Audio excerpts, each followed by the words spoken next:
Makasih Bang Suwandi, makasih Bang. Ya, Abah Jack, silahkan nyalakan kamera dulu. Salam, assalamualaikum Bang Edis. Shalom, assalamualaikum. Abang Muslim atau apa Bang? Alhamdulillah Muslim. Bang, orang Muslim itu nggak boleh bilang shalom Bang, haram. Itu kan orang-orang yang masih belum memahami makna sebuah kata gitu, Bang Edis. Itu kan hanya sebuah kata. Bang, abang percaya dengan MUI nggak? Enggak. Abang Muslim nggak percaya dengan MUI? Enggak percaya. Apa sebab? Oke, coba kita tes dulu. Jangan-jangan Anda bukan Muslim nih. Abah Jack, coba. Kalau Anda Muslim, pasti Anda sholat, betul? Sholat. Oke, coba bacaan sholat gimana? Biar kami percaya bahwa Anda Muslim. Dari awal.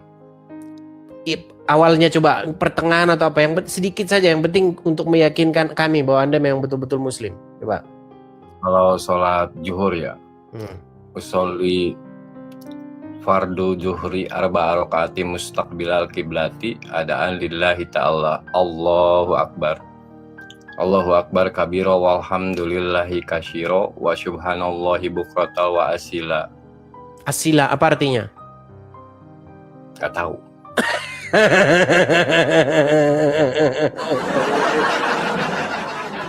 Berarti waktu Anda ngomong itu Anda nggak tahu artinya? Nah, pantesan Anda masih Islam. Ya nggak apa-apa lah.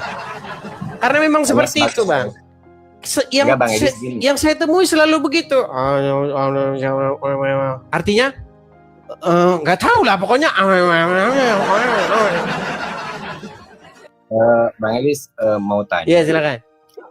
Aku mau pernah dengar di Alkitab mengatakan Tuhan itu segambar ataupun serupa dengan diri kita gitu. Bukan Tuhan segambar dengan diri kita, kebalik. Kita yang sesungguhnya diciptakan segambar dan serupa dengan Dia. Begitu. Tetapi gambar dan rupa Tuhan yang diciptakan pada mulanya itu sudah tumbang atau sudah jatuh. Jadi gini, ini saya jelasin ini ajaran kekristenannya. Gini. Jadi ini dalam ajaran agama kami ya, dalam ajaran agama kalian mungkin beda. Di dalam ajaran agama kami, ketika Tuhan menciptakan manusia pertama kali, manusia itu diciptakan menurut gambar dan rupa Dia. Maksud gambar dan rupa Dia, itu artinya manusia ini sebenarnya cerminan daripada Tuhan. Menurut peta dan teladannya. Begitu. Jadi sebenarnya manusia itu adalah sebuah manifestasi, adalah sebuah pengejawantahan daripada Tuhan untuk menguasai bumi. Nah, Bang Edis, maaf ya aku potong lagi. Kenapa aku mempertanyakan hal ini? Karena walaupun aku Islam, tapi kesadaranku ini mengatakan ya bahwa kita itu ya benar manifestasinya Tuhan itu sendiri gitu. Terus seharusnya, tetapi kita udah rusak Bang, gini. Nah, tetapi dalam perjalanan manusia yang tadinya segambar itu, dia itu jatuh dalam dosa, Bang. Makanya Adam itu yang seharusnya dia manifestasi daripada Tuhan di bumi, dia malah melawan Tuhan dengan cara membangkang. Dia melakukan pemberontakan. Makanya keturunan-keturunannya ya melawan. Ya membunuh satu sama lain, bersaksi dusta, mencuri dan lain sebagainya. Makanya gambar manusia itu sudah rusak. Makanya datang sampel yang kedua, Adam yang kedua, yaitu Yesus. Nah, Adam yang kedua ini berhasil. Adam yang pertama gagal. Makanya yang benar-benar memenuhi segala manifestasi Tuhan itu hanyalah Yesus. Makanya kata Yesus, barang siapa yang melihat aku, dia melihat Dia yang mengutus aku. Ia telah melihat Dia yang mengutus aku. Nah makanya Bang, kekristenan ini berbicara tentang mengembalikan manusia itu kembali kepada fitrahnya, supaya membuat semua orang mirip dan segambar dengan Yesus. Kok merinding ya Bang? Harusnya seperti itu Bang. Nah cuman banyak orang malah milih mirip dengan Muhammad. Dan entah kenapa Bang Edis kesadaran ini mengatakan ibadah yang sesungguhnya itu ya walaupun yang aku lakukan itu kan hanya ritual ya, instrumen secara esensinya. Kalau begini-begini itu bukan nggak dihitung ibadah Bang, karena cuman begini-begini Bang. Kalau dalam perspektif saya itu nggak ada nilainya. Itu hanya sebuah jalan gitu, tetapi secara esensinya adalah moral dan kasih sayang itu sendiri gitu, sesama manusia, sesama makhluk. Itu sih yang aku sadari, makanya aku sering nyaman gitu ketika dekat sama orang-orang yang notabene-nya ya agamanya Kristen gitu. Ya, tetapi jangan salah Bang. Tidak semua orang Kristen dia mirip dan segambar dengan Tuhan Yesus. Banyak juga orang Kristen KTP-nya Kristen, tetapi dia mirip dan segambar dengan Iskariot. Contohnya siapa? Contohnya Rudi. Ya betul. Iya, begitu. Betul juga sih Bang. Tapi gini Bang, intinya begini. Kalau orang menjadi Kristen, dia pastikan meneladani Yesus. Betul nggak? Betul. Harusnya kan begitu. Karena pengajarannya begitu. Betul? Nah kalau orang menjadi Islam, dia akan meneladani Muhammad. Makanya dia akan mirip sama Muhammad. Jenggotnya, betul. Nanti matanya harus dicalak-calak. Betul nggak? Celananya harus cingkrang. Betul. Harus nyiumin batu ke Arab. Ya nggak? Makanya mirip sama Muhammad. Padahal ajaran Kristen itu berbicara untuk mengembalikan manusia itu supaya mirip dengan Sang Pencipta. Itu udah diajarin Yesus. Bagaimana supaya mirip dengan Tuhan? Ngikutin cara Yesus hidup.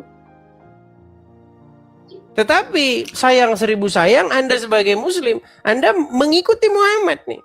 Nah, cuman Anda belum mirip sama Muhammad. Kalau Anda mirip sama Muhammad, Anda harus janggut.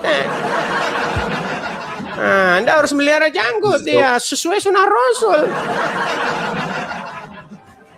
Biar dapat 72 bidadari gitu Bang. Ya, biar bergelantungan itu bidadari di janggut itu. Enggak masuk Bang kalau masalah itu. Hati nuraniku nolak kalau masalah nanti di surga dapat 72 bidadari lah. Itu bertentangan, wong kita udah nggak ada tubuh kok. Apa sih mau hubungan kita di surga kalau udah nggak ada tubuh? Itulah yang diajarkan oleh Tuhan Yesus Bang. Di kehidupan yang akan datang, manusia itu bukan hidup lagi seperti manusia yang sekarang Bang. Tetapi dia dibangkitkan dengan tubuh yang baru, yaitu tubuh yang tidak dapat binasa lagi. Nah, tubuh yang baru tersebut bagaimana? Ya kita misteri, kita nggak tahu Bang. Yang jelas itu sudah terjadi ketika kebangkitan Yesus. Makanya ketika Yesus bangkit, tubuhnya itu tidak seperti tubuh yang kayak kita ini. Begitu. Dia tubuhnya itu bisa makan dan bisa tidak makan. Sama seperti tubuh malaikat Bang. Seperti itu. Menjadi tubuh yang baru yang tidak kawin-mawin lagi. Begitu. Saya setuju kata Bang Edis mengatakan itu misteri. Kita tidak tahu, jangan sotoy gitu, jangan bilang. Jangan sok tahu kita, betul. Jangan pernah kita seakan-akan pernah mengalami di sana gitu, sampai diceritakan sedemikian rupa. Itu kan kocak Bang. Betul. Tapi kalau Anda Islam Bang, Anda harusnya ngikutin Muhammad katanya. Kalau tubuh nanti bangun lagi katanya burungnya itu 70 tahun diri terus Bang, nggak bangun-bangun, nggak tidur-tidur. Lu memang itu gimana? Lu iya Bang. Aku cuman mengikuti dari segi yang baik-baiknya aja menurutku tentang akhlak dan terus ketauhidannya gitu aja sih. Kalau masalah tentang hadis-hadis itu kan hasil persepsi manusia itu sendiri gitu, ataupun para ulama itu sendiri gitu. Ya, tapi begini Bang. Kalau misalnya Anda betul-betul mau fair ya, Berarti Anda tahu tentang Muhammad itu kalau nggak dari hadis-hadis dari mana, Bang? Karena kalau hanya bermodalkan Al-Quran saja, Bang, kita tidak tahu Muhammad itu siapa. Karena Muhammad hanya tertulis 4 kali di dalam Al-Quran. Hanya Kalau 4 kali saja disebut. Kalau aku dari Al-Quran sih Bang, ambil Muhammad itu, ya karena itu kan cerita yang di hadis itu kan Muhammad yang di Arab gitu, Ahmad bin Abdullah. Kalau aku meyakini di situ kan nggak ada nabi, ditulis Muhammad aja. Terus kan Muhammad itu artinya yang terpuji gitu. Berarti siapapun orangnya, kalau kita memakai akhlak terpuji, yaitu Muhammad itu sendiri dari kita gitu bahasa. Nah, Sama. makanya biar Abang tidak pusing-pusing, intinya itu begini. Ada pesan Al-Quran sebenarnya. Pesan penting Al-Quran itu apa sih? Al-Quran itu berkata bahwa di dalam Taurat dan Injil itu terdapat petunjuk dan cahaya. Dan Al-Quran Al-Quran tidak datang untuk membantah Injil. Coba, apakah Al-Quran datang membantah Injil? Bukan, hanya untuk disuruh mengimani kitab-kitab terdahulu kan? Iya Bang, tetapi yang umat muslim lakukan sekarang malah tidak beriman kepada kitab terdahulu. Mereka malah beriman kepada kitab yang terkemudian. Gimana? Iya. Malah banyak orang-orang yang oknum mengatasnamakan agama demi kekejaman itu sendiri gitu, demi kekuasaan. Iya, coba Anda lihat tuh bagaimana ada orang lagi jualan, dia perlu makan, dia perlu nafkah. Kenapa dia jualan? Karena dia tahu tidak semua orang berpuasa. Apakah dia jualan sengaja manggil-manggil, lu puasa, sini lu makan, sini. Kan enggak. Dia jualan untuk apa? Untuk memfasilitasi atau untuk menolong orang-orang yang tidak puasa. Contohnya para pekerja kasar, pekerja berat. Coba Bang, yang kerjanya ngangkat-ngangkat bertonton itu Bang, semen sepan itu berat Bang, nggak makan dia meninggal, dia nggak makan Bang. Kalau ada warung yang buka meninggal ya kan? Coba dia kerja berat, kerja kasar. Bang, saya Bang nyangkul 2 jam, makannya langsung segini. Karena cepat lapar kan Bang? Iya. Betul. Karena butuh energi yang banyak Bang, betul. Aku juga risih sih dengan kata-kata gini, hargainlah kita yang lagi puasa. Ya kita kalau mau toleransi sama-sama hargain juga yang tidak puasa gitu. Iya, artinya Bang, kalau memang dia buka warung, terus dia bilang, lu puasa, sini lo makan. Kan enggak Bang. Dia enggak seperti kan itu kok. Enggak ngajak nggak maksa kan? Iya, enggak maksa. Betul. Lalu kenapa justru di bulan puasa malah mereka itu dianiaya, dagangannya dibalik-balikin, etalasenya dipecahin. Nah. Gitu Bang. Justru saya itu kagum saya sama Bang Edis, salut bahasanya mencerahkan umat manusia gitu. Ya, seharusnya begitu Bang. Cuman banyak orang melihat saya itu Bang, disangkanya saya itu menjelek-jelekkan, tidak. Padahal saya itu ingin meluruskan gitu loh.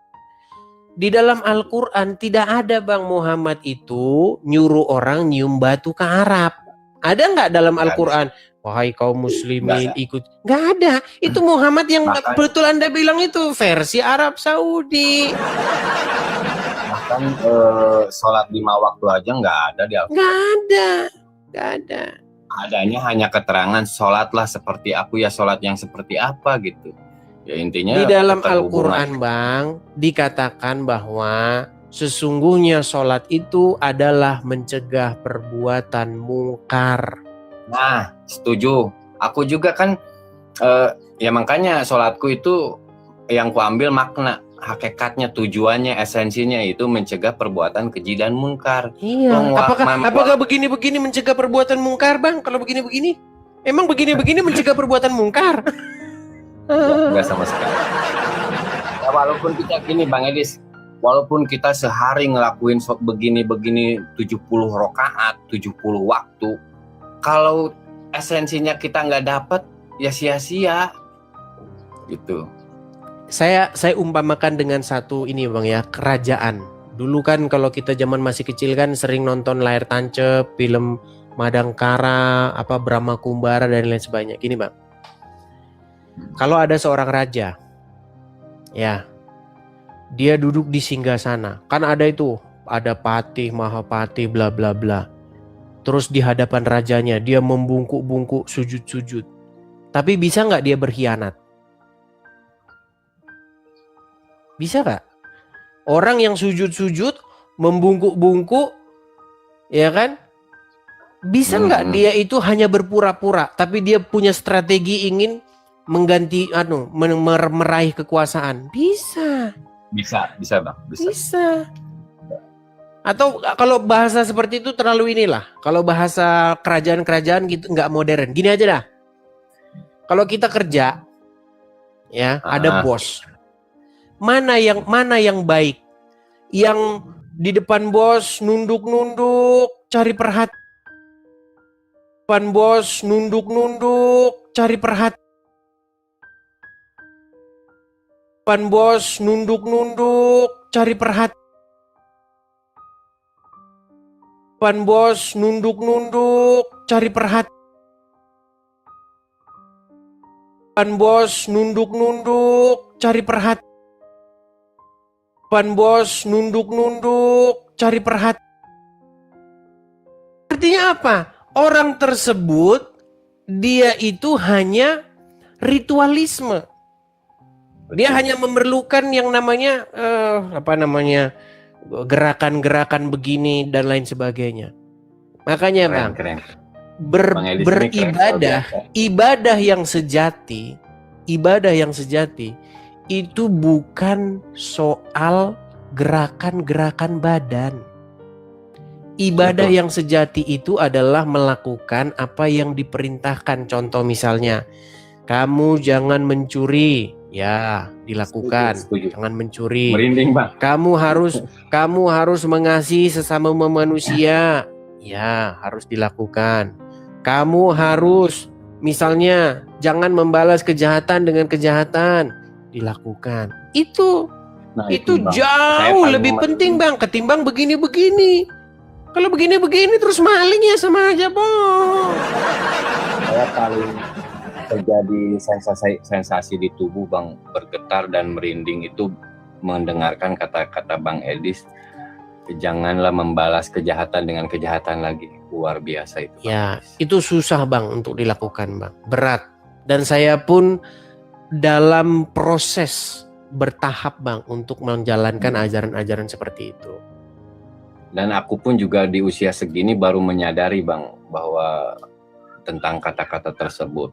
Dari muda juga aku kerjaannya kebencian ya karena pengaruh-pengaruh dari lingkungan dan oknum-oknum yang sok tahu gitu ya, mengatakan begini begitu gitu.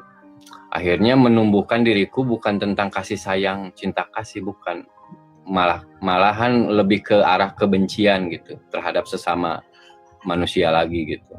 Bang, terus tapi kalau Anda percaya kepada hadis, ya isinya begitu bang. Jika kamu bertemu dengan orang Wahyudi maupun orang Nasrani di jalan, jangan kamu beri mereka salam. Bahkan desaklah mereka, persempitlah jalan mereka. Coba. Dulu juga aku gitu bang, meyakini hadis, makanya aku penuh dengan kebencian terhadap umat Kristen gitu ya. Entah apa gitu yang merasuki diriku ya karena dogma-dogma itu tentang kafir. Kafir itu kan menurut pemahaman kesadaranku, yaitu yang tertutup mata hatinya, mata kolbunya gitu. Bukan yang di luar non-Islam, bukan. Tetapi yang di dalam diri yang mengaku Islam juga kalau mata hati ataupun mata kolbunya tertutup, yaitu kafir. Iya, tetapi gini juga bang, intinya yang saya sampaikan, kalau posisi abang ini saya lihat masih tanggung bang. Intinya kalau abang memang benar-benar mau mengenal kebenaran, memasuk kepada kebenaran, maka ikutilah Tuhan Yesus. Anda harus menerima Yesus sebagai Tuhan dan Juru Selamat Anda.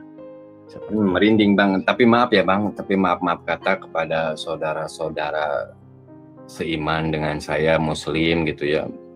Tapi ini bilang kejujuran aja Bang, aku juga mengalami keyesusan itu sendiri.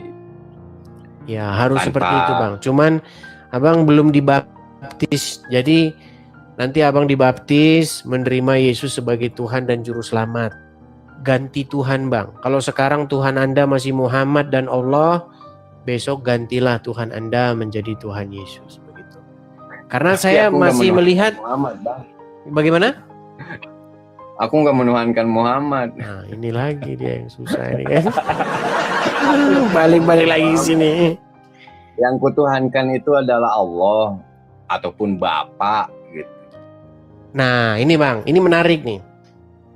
Kalau Anda mau menjadikan Bapa di surga sebagai Tuhan, artinya perintah-perintah Dia yang Anda dengar. Dia yang memerintah di dalam hidup Anda. Tetapi yang saya lihat sekarang, yang memerintah itu masih Allah. Dan Allah dengan Bapa di surga itu nggak sama Bang. Bahkan Allah Ya, itu dikatakan bahwa Allah itu Maha Suci Allah dari punya anak. Ini kan susah. Makanya dia nggak bisa dipanggil Bapa. Coba Bang, selama Anda jadi orang Islam, pernah nggak Anda dengar Allah itu dipanggil sebagai Bapa? Ya nggak pernah sih kalau, tetapi kan aku membacanya esensi, makna gitu Bang Edis. Mau Bapa ke, mau namanya Wahweh ke, mau Allah ke, semuanya kita itu anak-anak semesta itu sendiri, anak-anak Allah itu sendiri gitu bahasanya. Ya. Kan ada perkataan ini, anak Bang. Itu begini loh Bang, anak itu kan bukan berarti biologis. Contoh ya Bang ya, contoh. Iya. Paham. Kita anak-anak Indonesia, setuju? Setuju. Nah, apakah Indonesia punya istri? Tidak. Iya. Kenapa Ya. kok kita disebut anak-anak Indonesia? Karena kita ini produk dan hasil daripada bumi Indonesia. Setuju? Iya. Setuju. Nah, Ucup juga, Ucup sama siapa? Lipa juga sebenarnya pemikirannya keburu ke dogma sebelum memahami makna Tuhan. Betul. Yesus itu, Allah itu bukan beranak seperti manusia, bukan. Nah, iya, cuman kan banyak saudara Anda berpikir seperti itu. Contoh misalnya Habib Rizik. Habib Rizik itu pernah dalam ceramahnya, kalau Tuhan punya anak, bidannya siapa katanya. Makanya saya bilang, orang ini memang gini Bang, saya mau bilang begini. Kenapa ada orang kok segendeng ini gitu loh.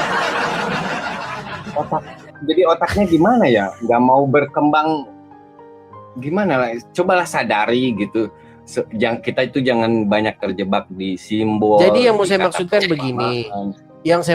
begini. Yang dimaksud anak itu adalah hubungan. Maksudnya itu sebuah relasi. Kalau kita disebut anak Indonesia, artinya kita punya relasi ini. Kita punya hubungan spesial dengan Indonesia. Begitu loh. Nah, seperti itu kita juga disebut sebagai anak-anak Allah, anak-anak Tuhan. Begitu. Abang di keyakinanku gini kan ya, guru ngajiku kan mengatakan, pernah ada yang mengatakan seperti ini. Bahwa kita itu bahkan nyawa kita itu sendiri bukan milik kita, betul? Ya. Terus diri kita juga tidak mengakui bahwa diri ini milik kita, melainkan milik Allah itu sendiri ataupun Bapa itu sendiri gitu ya. Nah, ini yang masih di sini kita berdebatnya, Bang. Jangan berkata milik Allah. Karena nanti Allah ini, siapa Allah ini begitu loh. Karena kalau kita punya telusur, Bang, Allah ini adalah sesembahannya orang-orang Quraisy. Ya betul sih, kalau Allah disembah-sembah ya musyrik lah Bang. Dimakhlukkan kan, seakan-akan Allah itu dimakhlukkan, perlu penyembahan gitu, perlu penghormatan. Sedangkan nilai kata butuh penghormatan, butuh disembah itu kategorinya makhluk. Betul. Cuman yang saya maksud begini Bang. Dari segi bahasanya, tidak ada satu kaum di muka bumi ini yang menyebut kata Allah selain suku Quraisy. Contoh, saya gini biar Anda maksud. Kalau dari logat-logat abang ngomong kayaknya abang orang Sunda, betul? Betul. Oke. Orang Sunda. Ada nggak bahasa asli, bahasa Sunda asli ya? Jangan bilang Sunda yang serap-serapan.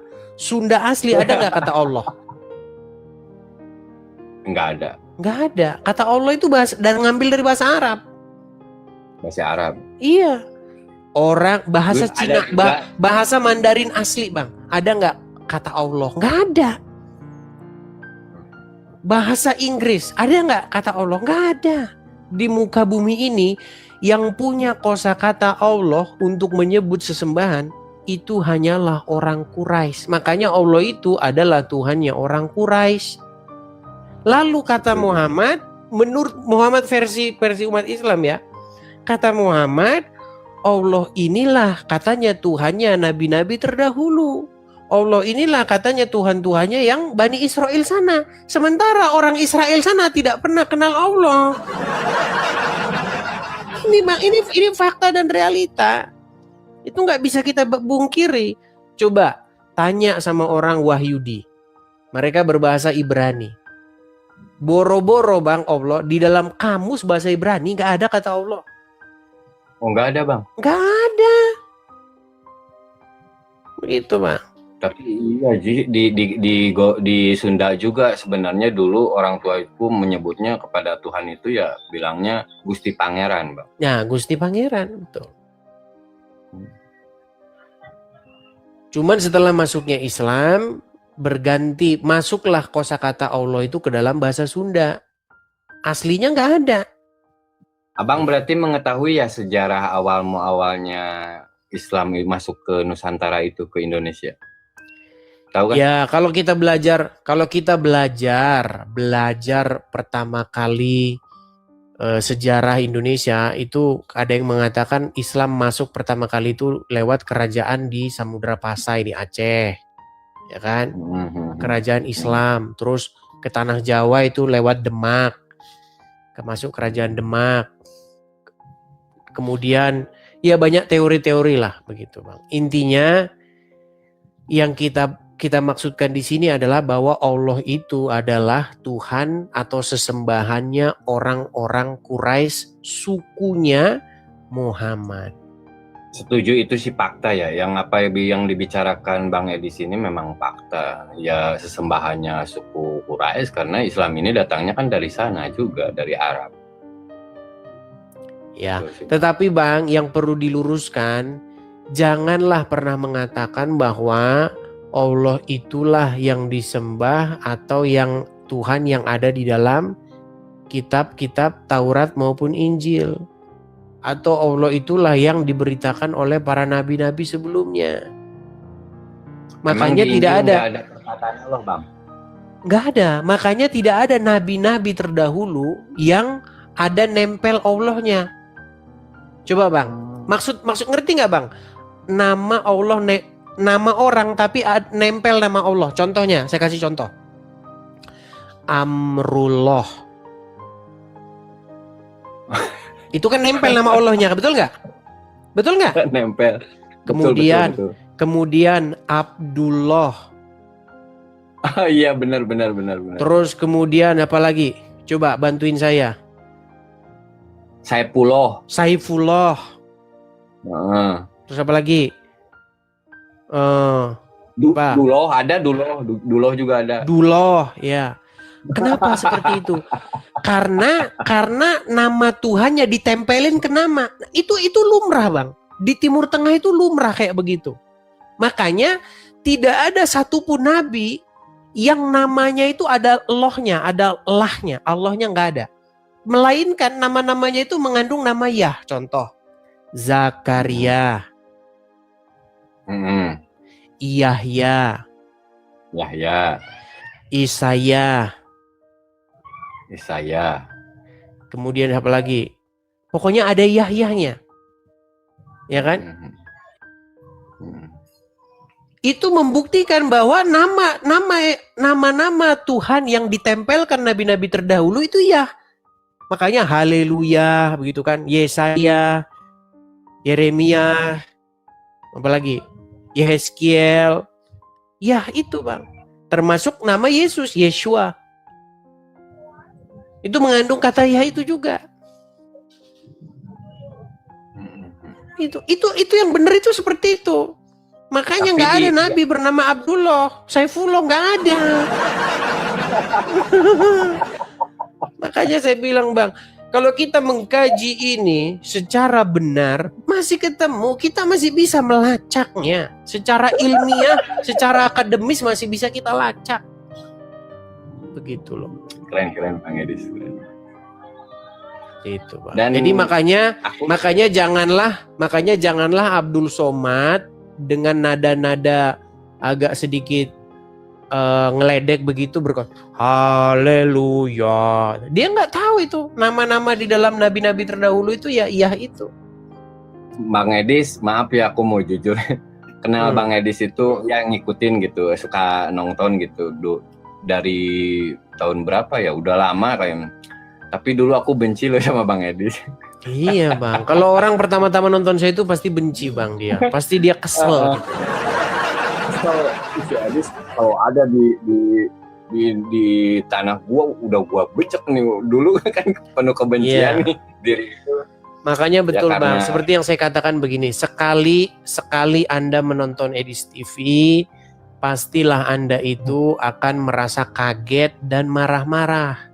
Kedua kali Anda akan mencari tahu bener nggak sih yang diomongin ini. Sampai aku cek di YouTube gitu kan, masa lalu Edis ini apa sih seperti.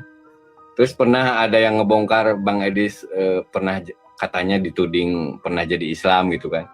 Terus sampai akhirnya saya telusuri, saya amati, tapi Bang Edis ini secara hati nuraninya memang bagus. Menurut saya tidak melontarkan kebencian seperti teman-teman kita yang lainnya, apologet lainnya gitu. Baik di apologet Kristen maupun di apologet Islam itu sendiri gitu. Kayaknya Bang Edis ini santai-santai aja gitu, orangnya tenang gitu. Secara energi gitu ya Bang ya. Ya, pokoknya seperti itu Bang yang saya bilang Bang. Sekali Anda nonton, pasti Anda kaget, Anda marah. Kedua kali Anda nonton, pasti Anda mulai cari tahu nih, bener nggak nih yang dia omongin ini, ya kan? Nah ketiga kali Anda sudah mulai manggut-manggut. Nah Anda sudah masuk ke tahap yang ketiga ini, manggut-manggut. Nah hati-hati yang keempat besok. Maaf ya Bang, dulu pernah benci gitu secara hati gitu, secara pikiran ya pokoknya full benci gitu kepada Abang ini. Ya. Aku dulu segala sesuatu itu bertahap Bang. Dahulu juga seperti itu. Apa yang terjadi terhadap Rasul Paulus juga seperti itu. Pertama, dia adalah seorang pembenci.